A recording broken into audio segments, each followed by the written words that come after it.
Okay, phonetics और phonology के अंदर हमने कॉन्सोनेंट्स को देख लिया था, हमने कॉन्सोनेंट चार्ट भी आपको कहा था देख लें, फोनीम को हमने अंडरस्टैंड कर लिया था, और हम अब पहुंच चुके थे टॉपिक 7, इसका जो पार्ट है दैट इज वाउल, शायद यहाँ पर थे I think.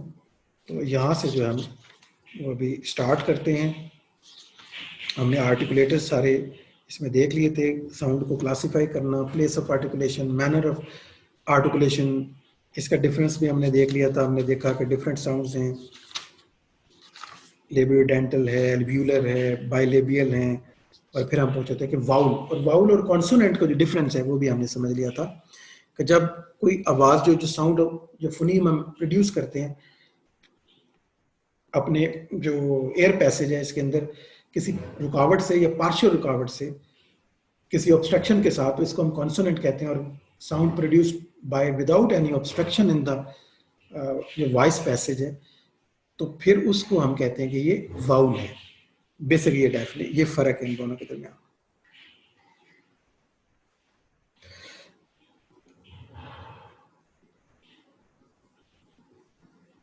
So as in the case of the consonant, जैसे हमने कॉन्सोनेंट्स को डिफरेंशिएट किया, क्लासिफाई किया, vowels too will have to be classified with reference to the position of the articulators in the mouth. जैसे हमने position of the articulators में हमने consonant को bilabial से, यानी उनको हमने place of articulation और manner of articulation दोनों में हमने तरीकों से उसका फर्क किया। vowels में भी हम differentiate कर सकते हैं। Vowels are sounds in which the air is not stopped in the mouth. Remember, air is not stopped, complete or partial दोनों। बिल्कुल जैसे हम आई, आ, ओ, ई, ये जितने भी साउंड है इसमें हम मुंह की थोड़ी बहुत शेप तो चेंज होती है, लेकिन एयर पैसेज को ब्लॉक नहीं किया जाता कहीं पे, इस वजह से हम इसको वाउल साउंड कहते हैं। Thus it does not stop and explode as in the case of the fricatives. The tongue does move in the mouth while producing vowels and the lips expand and contract. ठीक है, जब हम vowel produce करते हैं तो lips का role है, टंग move करती है, अपनी कुछ पोजीशन चेंज करती है। Vowels are determined by the tongue and the lips. ठीक है, टंग और लिप्स का रोल है एक वाउल से दूसरे वाउल में जो हम फर्क कर रहे हैं।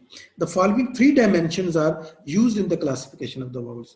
ठीक है, हम इसको 3 तरह से देख सकते हैं वाउल्स को, उसको 3 डायमेंशन से हम देखेंगे, और वो है नंबर 1 है height. The tongue can be made to go up और down in the mouth. Okay, तो टंग की जो पोजीशन है वो ऊपर भी जा सकती है, नीचे भी। If it is up near the roof of the mouth the vowel will be the high. हम उसको हाई वाउल कहेंगे, हाई, क्योंकि इसमें टंग की पोजीशन जो है वो हाई है, किसके करीब है, रूफ ऑफ द माउथ के, हाई वाउल होगा। If it is low near the lower jaw the vowel will be the low vowel, and if it is the middle the vowel will be the mid vowel. So 3 तरह का vowel हो जाएंगे height को देखते हुए। Number A जो आपके सामने आ रहा है,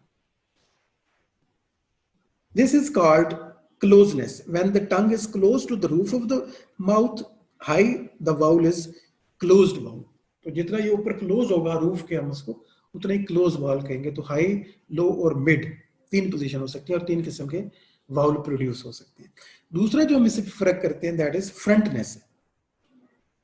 ठीक है, so tongue forms an arch or hump while a vowel is pronounced. जब हम वाउल को प्रोनाउंस करते हैं तो हमारी जो टंग है इसमें एक आर्च बनती है, हम्प बनती है, कहीं ना कहीं से खम पैदा होता है, और ये खम जो है वो कहाँ, उसकी जो पोजीशन है खम की, आर्च बनने की, जहाँ पे वो प्रोड्यूस हो रहा है उसके मुताबिक हम वाउल में फर्क कर सकते हैं। अगर ये टंग के फ्रंट पे हो तो हम इसे कहेंगे front vowel, if is in the middle it is called the central vowel, and if in the back it is called the back vowel.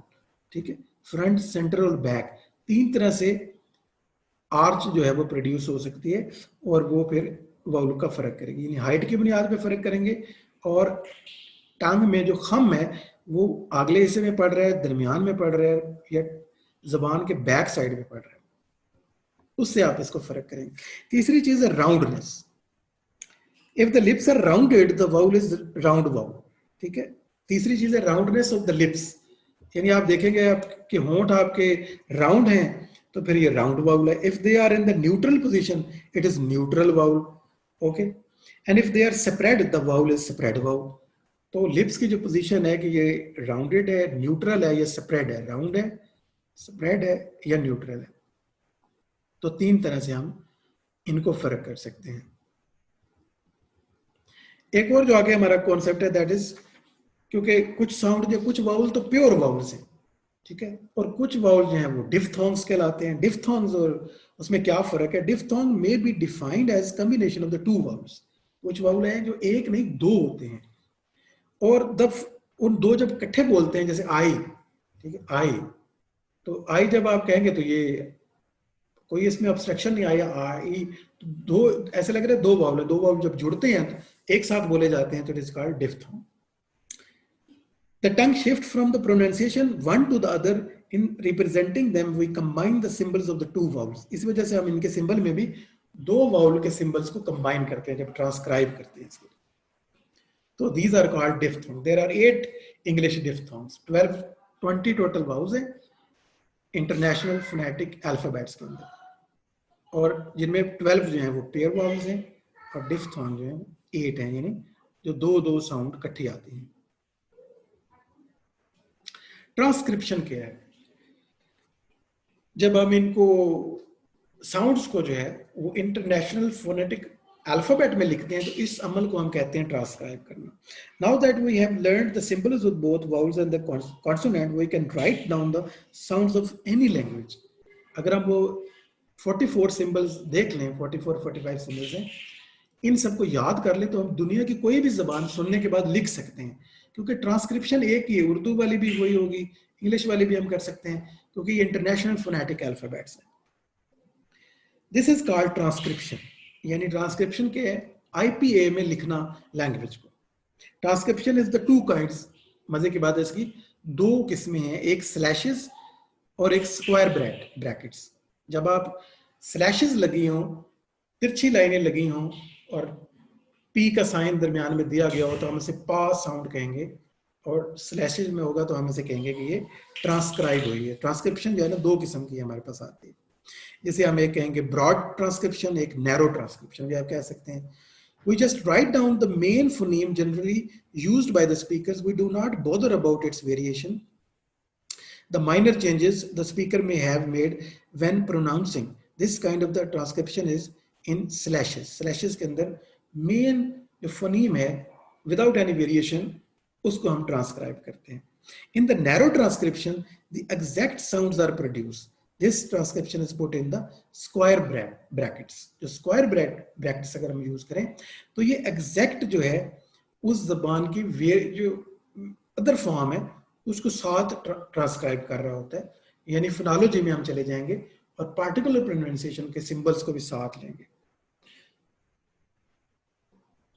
तो हम इसको कहेंगे कि ये नैरो ट्रांसक्रिप्शन है, यानी नैरो डाउन होकर हम इसे फुली एक्सप्लेन कर रहे हैं। उसके बाद हम ये देखते हैं कि फोनोलॉजी और फोनेटिक्स में हमने क्या फर्क करने में कामयाब हुए हैं कि नहीं। तो फोनेटिक्स हमने देखा था कि articulation of the speech sound है, अकूस्टिक यानी physical properties of the speech sound, और उसके बाद ऑडिटरी जो है यानी हम सुनने के अमल को भी इसमें शामिल करते हैं। फिजिकल प्रॉपर्टीज, सुनना और कैसे हमने साउंड को प्रोड्यूस किया है गले के अंदर, इसको हम कहते हैं फोनेटिक्स। इसकी स्टडी को हम फोनेटिक्स कहते हैं। तो फिर the study of the arrangement or the combination of the sound in a language is called phonology. लेकिन एक particular language के अंदर sounds की जो pattern है उसकी study को हम कहते हैं phonology. Because in this is the grammar of the sound in a particular language. Sound pattern in a particular language इस तो यानी काफी तरह से हम इसको डिफाइन कर सकते हैं। उसके बाद जो एक बहुत इंपॉर्टेंट कॉन्सेप्ट है इसके अंदर इस्तेमाल होता है, दैट इज कॉल्ड, हमारा लास्ट इसमें टॉपिक है, दैट इज एलोफोन्स। तो फिर हमारे पास फोनीम का तो हमें पता है स्मॉलेस्ट ग्रामेटिकल जो साउंड यूनिट है फोनोलॉजी का वो फोनीम है, जिसमें हमने वो फर्क भी किया कॉन्सोनेंट और वाउल्स, और उनके फिर आगे टाइप्स हमने देखी। Beside the sounds given in the chart, जो आपने देखा होगा गूगल से या बुक से, most south Asian languages also have aspirants. कुछ साउथ एशियन लैंग्वेज और अदर लैंग्वेजेस में कुछ ऐसी साउंड्स होती हैं जिनको हम कहते हैं एस्पायरेंट्स। दीज आर, जैसे भा है, फा, ढा, ढा, था, यानी कुछ ऐसी हैं जिनमें ज्यादा उसकी एक वैरायटी साउंड की हमारे सामने आ जाती है। जैसे फॉर एग्जांपल यहाँ पे जो मिसाल दी है ऑथर ने, भालू, bhalu mean bear and phool mean flower, ठीक है। अब भा और फा का जो हमारे पास डिफरेंस आ रहा है। In English some phoneme such as पा, का, ठा या टा जो है aspirated in the beginning of the words, but the aspiration in this case is less than in the case of the Hindi और द उर्दू वर्ड्स। इसमें हम जो एस्पिरेशन है या उसमें थोड़ा सा भी डिफरेंस है, हल्का सा भी फोनीम के अंदर, वो अगर मीनिंग का चेंज लेके आ सकता है तो उसमें हम कह सकते हैं कि वो फिर फोनीम है। Another important point is that in English the meaning remain the same even if you do not Aspire the phonemes. For example king has the same meaning whether you pronounce it in king or king। यानी अगर आप इसमें aspirant भी हो जाए, खे की sound भी कर दें, के में तो आप ज्यादा मतलब उसको फ्रिक्शन नहीं दे रहे, हवा का जो रुख है उसको बाहर की तरफ नहीं आने दे रहे, तो किंग और खिंग में आपने उसको एस्पायर कर दिया इन, लेकिन फर्क नहीं आया, दोनों हम कहेंगे एक ही वर्ड है जिसमें प्रोनाउंसिएशन का हम कहेंगे हल्का सा डिफरेंस आ रहा है। इन उर्दू, हिंदी और पंजाबी में, सिंधी और जो लैंग्वेजेस हैं, sometime meaning changing according to the aspiration. For example pul means the bridge, Punjabi में पुल कहते हैं ना, पुल ब्रिज, और पंजाबी में फुल मींस फ्लावर। पुल और फुल हत्ता कि थोड़ा सा एस्पायरेंट हुए हम, लेकिन फुल और चीज है और पुल और चीज है। किंग और खिंग में तक कोई फर्क नहीं आया था, दोनों का मीनिंग सेम है। सो इन इंग्लिश खा और का और खा और पा और फा आर एलोफोन्स, ठीक है। इंग्लिश के जो का के साथ खा है और पा के साथ फा है, ये और भी 3-4 इसकी मुख्तलिफ वर्ड्स के कम्बिनेशन में साउंड चेंज हो जाएगी। अगर मीनिंग में तब्दीली नहीं आ रही, सिर्फ एक्सेंट में और प्रोनाउंसिएशन में तब्दीली आ रही है, मतलब नहीं बदल रहा, तो ऐसी साउंड्स को हम कहते हैं एलोफोन्स, ठीक है। और अगर मतलब तेज हो रहा है तो फिर हम उसे फोनीम कहेंगे। इन हिंदी और उर्दू में अगर देखें तो का और खार, फार, पार डिफरेंट फोनीम्स, क्योंकि पुल और फुल दोनों एक अलग वर्ड है। If two sounds create two meanings, they are different phonemes in that language. The words they make are minimal pairs. If they do not create different meanings, they are allophones. तो ये test है उसका कि कोई word sound जो है allophone है, तो एलोफोन किसी भी साउंड की अदर वेराइटीज का जो ग्रुप होता है उसको हम एलोफोन्स कहते हैं, ठीक है। आई होप कि आपको यहाँ पे क्लियर होगा। ये हमारी फोनेटिक्स और फोनोलॉजी के मेन पॉइंट्स है, इससे ज्यादा डिटेल में आपको जाने की मेरे ख्याल में जरूरत नहीं है।